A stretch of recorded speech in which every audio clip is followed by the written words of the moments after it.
pessoal, vamos ver agora os textos que nós marcamos para o dia 29 de maio. Os textos são Romanos 4, 1 Samuel 13 e Salmos 58. Vamos orar? Querido Pai, esteja conosco, Senhor, na leitura da Tua Palavra, que nós possamos entendê-la, que possa haver o discernimento necessário para poder obedecer de acordo com a Tua vontade, que o Senhor se alegre com as nossas vidas, com as nossas ações, que o Senhor se mostre cada dia mais para nós, para que possamos ter mais comunhão contigo, para viver de acordo com a Tua vontade, te obedecendo, glorificando o Teu nome. Em nome de Jesus, amém. Bom, então vamos ver aqui Romanos 4,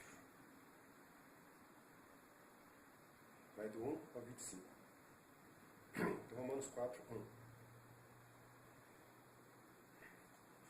que, pois, diremos ter alcançado Abraão, nosso pai segundo a carne? Porque se Abraão foi justificado por obras, tem de que se gloriar, porém, não diante de Deus. Pois que diz a Escritura? Abraão creu em Deus, e isso lhe foi imputado para a justiça. Ora, ao que trabalha, o salário não é considerado como favor, e sim como dívida. Mas o que não trabalha, porém crê naquele que justifica o ímpio, a sua fé lhe é atribuída como justiça. E é assim também que Davi declara ser bem-aventurado o homem a quem Deus atribui justiça, independentemente de obras. Bem-aventurados aqueles cujas iniquidades são perdoadas e cujos pecados são cobertos. Bem-aventurado o homem a quem o Senhor jamais imputará pecado. Vem, pois, esta bem-aventurança exclusivamente sobre os circuncisos, ou também sobre os incircuncisos? Visto que dizemos, a fé foi imputada a Abrão para a justiça. Como, pois, se foi atribuída? Estando ele já circuncidado ou ainda incircunciso? Não no regime da circuncisão, e sim quando incircunciso.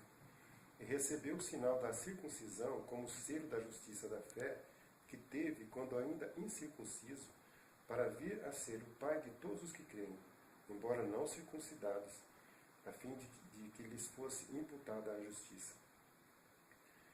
E pai da circuncisão, isto é, daqueles que não são apenas circuncisos, mas também andam nas pisadas da fé que teve Abraão, nosso pai, antes de ser circuncidado.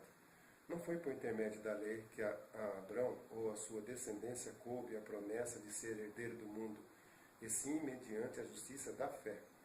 Pois se os da lei é que são os herdeiros, anula-se a fé e cancela-se a promessa, porque a lei suscita a ira, mas onde não há lei também não há transgressão. Essa é a razão por que provém da fé, para que seja segundo a graça, a fim de que seja firme a promessa para toda a descendência, não somente ao que está no regime da lei, mas também ao que é da fé, que teve Abrão, porque Abrão é pai de todos nós, como está escrito, por pai de muitas nações te constituí. Perante aquele no qual creu, o Deus que vivifica os mortos e chama à existência as coisas que não existem. Abraão, esperando contra a esperança, creu, para vir a ser pai de muitas nações, segundo lhe fora dito, assim será a tua descendência. E sem enfraquecer na fé, embora levasse em conta o seu próprio corpo amortecido, sendo já de 100 anos e a idade avançada de Sara, não duvidou por incredulidade da promessa de Deus, mas pela fé fortaleceu, dando glória a Deus, estando plenamente convicto de que ele era poderoso para cumprir o que prometera, pelo que isso lhe foi também imputado para a justiça. E não somente por causa dele está escrito que lhe foi levado em conta, mas também por nossa causa, posto que a nós igualmente nos será imputado, a saber, a nós que cremos naquele que ressuscitou dentre os mortos, a Jesus nosso Senhor, o qual foi entregue por causa das nossas transgressões, e ressuscitou por causa da nossa justificação. Vamos ver agora Samuel, 1 Samuel 13. Vai do 1 ao 58. Então, do 1 ao 23. Samuel 13, 1. Um ano reinara Saul em Israel. No segundo ano de seu reinado sobre o povo, escolheu para si 3.000 homens de Israel. Estavam com Saul 2.000 em Micmas e na região montanhosa de Betel. E 1.000 estavam com Jonatas em Gibeá de Benjamim. E despediu o resto do povo, cada um para a sua casa. Jonatas derrotou a guarnição dos filisteus que estavam em Gibeá. O que os filisteus ouviram, pelo que Saul fez tocar a trombeta por toda a terra, dizendo: ouçam isso os hebreus. Todo o Israel ouviu dizer: Saul derrotou a guarnição dos filisteus, e também Israel se fez odioso aos filisteus. Então o povo foi convocado para junto de Saul em Gilgal. Reuniram-se os filisteus para pelejar contra Israel, 30.000 carros e 6.000 cavaleiros, e povo em multidão para a areia que está à beira-mar. E subiram e se acamparam em Micmas, ao oriente de Bet-Aven.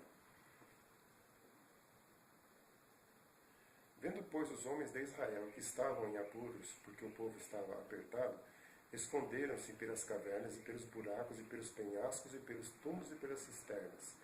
Também alguns dos hebreus passaram o Jordão para a terra de Gade e Gileade, e o povo que permaneceu com Saul, estando este ainda em Gilgal, se encheu de temor. Esperou Saul 7 dias, segundo o prazo determinado por Samuel. Não vindo, porém, Samuel a Gilgal, o povo se foi espalhando dali. Então disse Saul: trazei-me aqui o holocausto e ofertas pacíficas. E ofereceu o holocausto. Mal acabara ele de oferecer o holocausto, eis que chega Samuel. Saul lhe saiu ao encontro para o saudar. Samuel perguntou: que fizeste? Respondeu Saul: vendo que o povo se ia espalhando daqui, e que tu não vinhas nos dias aprazados, e que os filisteus já se tinham ajuntado em Micmas, eu disse comigo: agora descerão os filisteus contra mim e a Gilgal, e ainda não obtive a benevolência do Senhor. E forçado pelas circunstâncias, ofereci holocaustos. Então disse Samuel a Saul: procedeste neciamente em não guardar o mandamento que o Senhor teu Deus te ordenou, pois teria agora o Senhor confirmado o teu reino sobre Israel para sempre. Já agora não subsistirá o teu reino. O Senhor buscou para si um homem que lhe agrada, e já lhe ordenou que seja príncipe sobre o seu povo, porquanto não guardaste o que o Senhor te ordenou. Então se levantou Samuel e subiu de Gilgal a Gibeá de Benjamim. Logo Saul contou o povo que se achava com ele, cerca de 600 homens. Saul e Jonatas, seu filho, e o povo que se achava com eles ficaram em Geba de Benjamim, porém os filisteus se acamparam em Micmas. Os saqueadores saíram do campo dos filisteus em 3 tropas. Uma delas tomou o caminho de Ofra, a terra de Sual. Outra tomou o caminho de Bet-Horon, e a terceira o caminho a cavaleiro do vale Zeboim, na direção do deserto. Ora, em toda a terra de Israel, nenhum ferreiro se achava, porque os filisteus tinham dito: para que os hebreus não façam espada nem lança. Pelo que todo o Israel tinha de descer aos filisteus para amolar a relha do seu arado, e a sua enxada, e o seu machado, e a sua foice. Os filisteus cobravam dos israelitas 2/3 de um ciclo para amolar os fios das relhas e das enxadas, e 1/3 de um ciclo para amolar os machados e aguilhadas. Sucedeu que, no dia da peleja, não se achou nem espada nem lança na mão de nenhum do povo que estava com Saul e com Jonatas. Porém se acharam com Saul e com Jonatas seu filho. Saiu a guarnição dos filisteus ao desfiladeiro de Micmas. Salmos 58, 1. Ao mestre de canto, segundo a melodia Não Destruas, hino de Davi. Está escrito: falais verdadeiramente justiça, ó juízes, julgais com retidão os filhos dos homens? Longe disso, antes no íntimo engendrais iniquidades, e distribuís na terra a violência de vossas mãos. Desviam-se os ímpios desde a sua concepção, nascem e já se desencaminham, proferindo mentiras. Têm peçonha semelhante à peçonha da serpente, são como a víbora surda que tapa os ouvidos.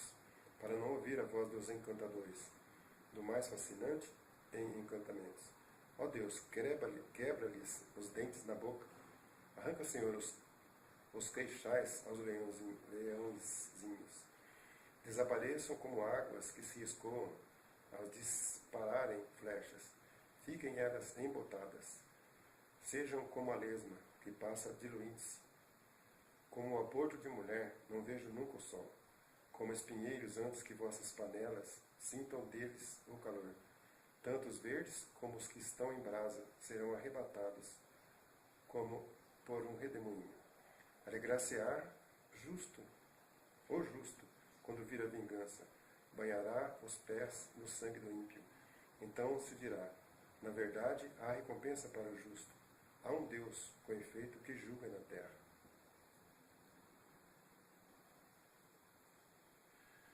Esses foram os textos de hoje.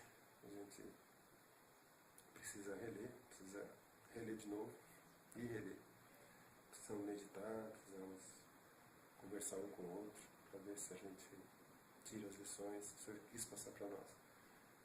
Contextualizar, comparar com os textos do Velho Testamento, do Novo Testamento, com os outros textos, para que possa haver entendimento, que a gente possa te obedecer de acordo com o que o Senhor quis dizer, com a tua palavra, com a tua vontade. Com isso, nós vamos ser filhos obedientes. Sendo obedientes, nós vamos fazer coisas boas que o Senhor deseja que nós façamos. Não por lei, mas por amor, porque o Senhor nos ama, o Senhor nos orienta, o Senhor nos aconselha, o Senhor nos protege, o Senhor está conosco. Obrigado, Pai, em nome de Jesus. Amém.